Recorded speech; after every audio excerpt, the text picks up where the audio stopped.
Role थांबा 2 मिनिटं त्यांचे युनिट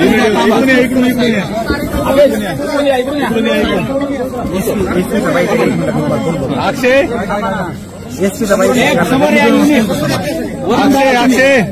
सर अफवा खाली घे ना हात कोणाचं तर या ना त्या अनुषंगाने प्रशासन कशा पद्धतीने लोकांना शांततेचं आवाहन करतं सर गोळीबाराची देखील अफवा या ठिकाणी पसरवण्यात आली आजचं जे मतदान काउंटिंग जो बंदोबस्त आहे हा आता अंतिम टप्प्यावर आहे। आतापर्यंत आपण चांगल्या शांततेमध्ये सगळं पार पाडलेलं आहे।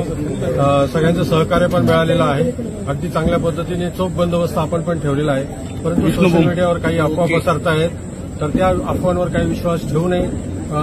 वेगवेगळ्या प्रकारचे मुद्दामून कोणी अफवा पसरवत आहे आम्ही सोशल मीडियावर आमचा वॉच आहे त्या लोकांवर आम्ही गुन्हे दाखल करणारच आहोत।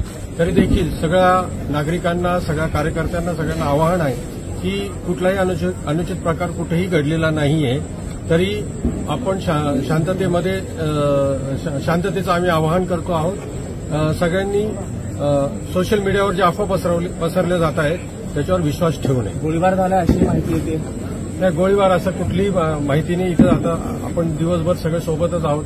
कोणत्याही पद्धतीची गोळीबार नाही कोणाला काही हाणमार नाही किंवा शिवीगाळ नाही अगदी शांततेमध्ये सगळे आहेत। सगळ्यांची सगळ्या कार्यकर्त्यांची जी व्यवस्था होती ती चोखपणे प्रशासनाने केली। अतिरिक्त काय बंदोबस्त मागवलाय का अतिरिक्त वाढवलाय का काय हा आमचा अतिरिक्त बंदोबस्त ऑलरेडी आहे। पूर्ण जिल्ह्यामध्ये पेट्रोलिंग करते आहे। एसआरपीएफ कंपन्या पेट्रोलिंग करत आहेत। आमचे सीआरपीएफचे जवान आहेत। त्यामुळे कोणीही घाबरून जाऊ नये। जे पण आहे सगळ्यांना विनंती आहे की अफवेवर विश्वास ठेवू नये। थँक्यू।